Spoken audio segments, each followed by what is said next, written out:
अस्सलाम वालेकुम। Learn and earn with school channel के साथ तमाम दोस्तों को वेलकम किया जाता है। जी तो फ्रेंड्स, तमाम दोस्तों और मेरे तमाम एक्टिव मेंबर्स और हमारे लीडर्स की पुरजोर गुजारिश के बाद आज हम फारसेज के ऊपर एक डिस्क्रिप्टिव वीडियो बनाने जा रहे हैं, जिसके अंदर ना सिर्फ मैं आपको फारसेज का मुकम्मल इंट्रोडक्शन करवाऊंगा, बल्कि हर एक चीज़ वाज़ेह तौर पर आज उनको सिखाऊंगा और आपको ये भी बताऊंगा कि फारसेज के अंदर लोग यहाँ से लाखों की अर्निंग पर डे, लाखों की अर्निंग किस तरह कर रहे हैं, किस तरह फारसेज वर्क करता है, इसको किसने डिज़ाइन किया और सिस्टम किस तरह ऑपरेट किया जाता है। सर, अगर आप चैनल के ऊपर न्यू हैं और अभी तक आपने मेरे चैनल को सब्सक्राइब नहीं किया तो सबसे पहले आप चैनल को सब्सक्राइब कर दें और साथ लगे बेल आइकन को भी ज़रूर प्रेस कर लें, ताकि फारसेज और इससे रिलेटेड जितनी भी लेटेस्ट वीडियोस हैं आपको बर वक्त मिलती रहें। तो चलें, आपका टाइम ज़ाया किए बगैर हम वीडियो की तरफ बढ़ते हैं और आज मैं आपको फारसेज का कंप्लीट डिस्क्रिप्टिव ओवरव्यू देने जा रहा हूं।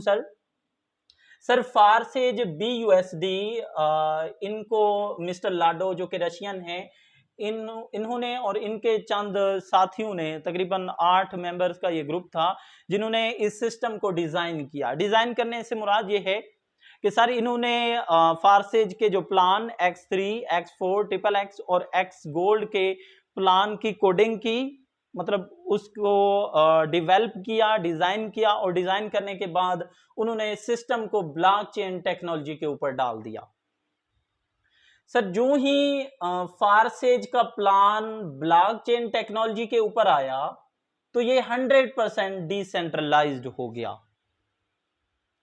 ब्लॉकचेन टेक्नोलॉजी किसको कहते हैं और ब्लॉकचेन के ऊपर आने के बाद 100% डिसेंट्रलाइज्ड कैसे हुआ है? सर यहाँ पर फारसेज में मैंने दो अल्फाज का यहाँ पर तज़किरा किया, ब्लॉकचेन टेक्नोलॉजी और डिसेंट्रलाइज्ड सिस्टम। क्या होता है सर? ब्लॉकचेन टेक्नोलॉजी हमारे पास एक ऐसी टेक्नोलॉजी है, जैसे हमारे पास इस वक्त जितनी हमारी क्रिप्टो करेंसी जैसे बिटकॉइन, लिटकॉइन, इथेरियम वर्क कर रहे हैं, सर इनके जो सिग्नल की फ्लक्चुएशन होती है, सर बात को पिक कीजिएगा, समझिएगा। सर मार्केट रेट के मुताबिक बिटकॉइन का रेट अप होता है या डाउन होता है।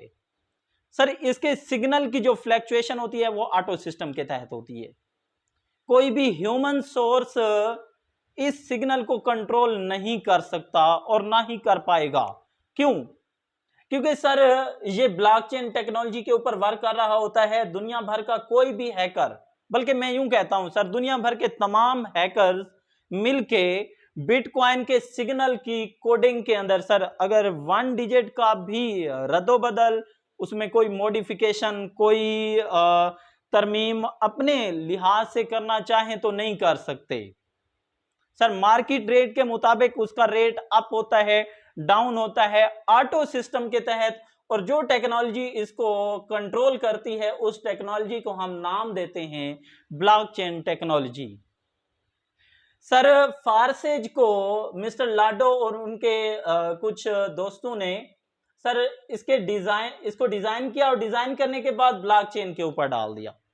सर जब हमारा सिस्टम ब्लॉकचेन के ऊपर आया तो वो 100% डिसेंट्रलाइज्ड हो गया।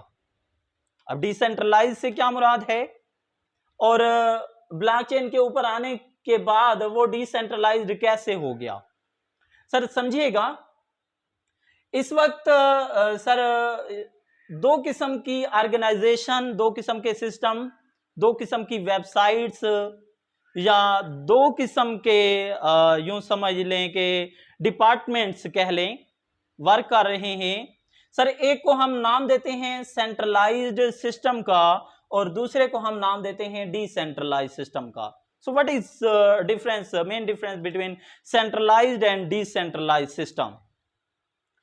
सर सेंट्रलाइज्ड सिस्टम हमारे पास एक ऐसा सिस्टम होता है जिसमें उस सिस्टम का, उस डिपार्टमेंट का, उस ऑर्गेनाइजेशन, उस वेबसाइट, उस कंपनी का एक ओनर होता है, यानी उसका एक मालिक होता है जो इन्वेस्टमेंट करके अपनी कंपनी बनाता है, अपनी वेबसाइट बनाता है। सर उसने MD CMD रखे होते हैं उस कंपनी के अंदर, उसमें CEOs SCOs होते हैं, मींस इस पूरे सिस्टम को कंट्रोल करने के लिए एक एडमिन बॉडी मौजूद होता है। सर ये एडमिन बॉडी इस पूरे सिस्टम को कंट्रोल कर रहा होता है। सर आपके जितने विड्रॉ होते हैं, आपके जितने एसेट्स होते हैं, ये सारे के सारे इनके कंट्रोल में होते हैं। सर आपके जितने एसेट्स होते हैं, आपके जितने अकाउंट्स होते हैं, सेंट्रलाइज्ड सिस्टम में इन लोगों के ये कब्जे में होते हैं, कंट्रोल में होते हैं। सर ये चाहें तो आपको विड्रॉ दें, चाहें तो ये आपको विड्रॉ ना दें।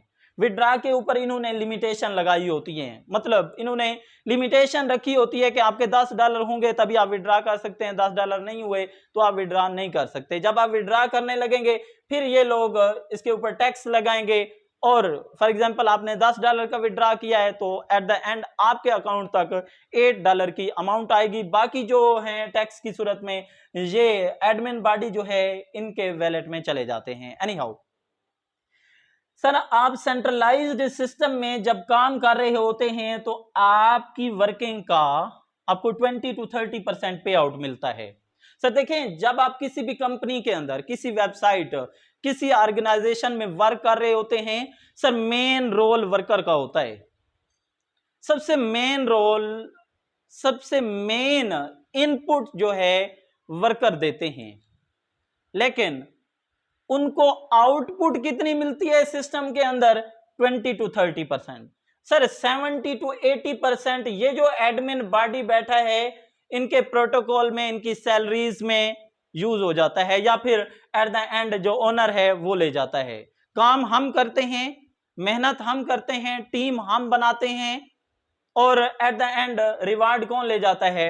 Admin body. और आपको कितना मिलता है सर? 20 to 30%। सर मैं नहीं जानता कि आप किस डिपार्टमेंट में काम करते हैं। सर आप गवर्नमेंट एम्प्लॉय